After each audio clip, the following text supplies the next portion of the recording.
জয়গুরু সর্বানন্দ কন্দ ভক্ত সম্মিলনী। নিগম ভক্ত শিষ্যগণ ত্রিতাপ জ্বালা পীড়িত হইয়াও যে তাহা উপভোগ করেন, তাহার কারণই হল উপরোক্ত উদাহরণ।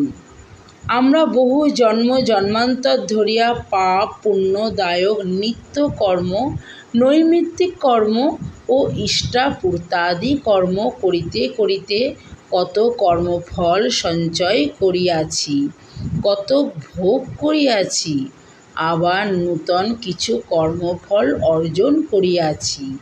এই কর্মফল ভোগের জন্যই এই ভোগদেহ বা স্থূল দেহ। দুঃখ কষ্ট স্থূল দেহে যেমন ভোগ হয়, তেমনি সূক্ষ্ম দেহেও ভোগ হয়, আবার কারণ দেহেও ভোগ হয়। দেহ থাকিলেই ভোগও থাকিবে। জীব ভবসাগরের অন্তর্বর্তী এক বৃহৎ দ্বীপের অধিবাসী। সেই দ্বীপে থাকিয়া জীবন কাটাইতে কাটাইতে কর্মফল ভোগ করিতে করিতে উহা হইতে উদ্ধার পাইবার জন্য শক্তপোক্ত অর্ণবযান ও উহার নাবিকের অনুসন্ধান করে। কেননা দ্বীপবাসী মাত্রেই জানে যে মূল ভূখণ্ডে সকল প্রকার শান্তি ও আনন্দের সহিত সকল প্রকার দ্রব্য মিলিয়া থাকে। সেজন্য মূল ভূখণ্ডে ফিরিবার ইচ্ছায় নাবিক ও অর্ণবযানের সন্ধান করা। কিন্তু ঘরে বসিয়া থাকিলেই কি সাগর পার হইতে পারে?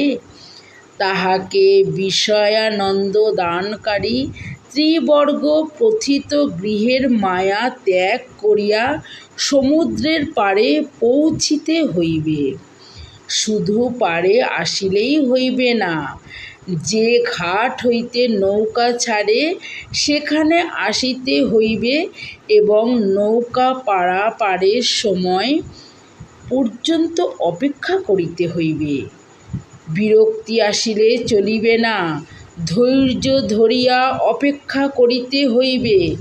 যথা সময়ে নৌকা আসিলে তাহাতে চাপিয়া নিজ নির্ধারিত আসনে বসিতে হইবে। গৃহ হইতে বাহির হইয়া নৌকার আরোহণ পর্যন্ত পুরুষাকারের অধীন, পুরুষের বা ব্যক্তির ইচ্ছাধীন। তারপর নৌকা ছাড়িয়া দিলে আর পুরুষকার কাজ করিবে না, তখন নাবিকের ইচ্ছার অধীন বা দৈবের অধীন।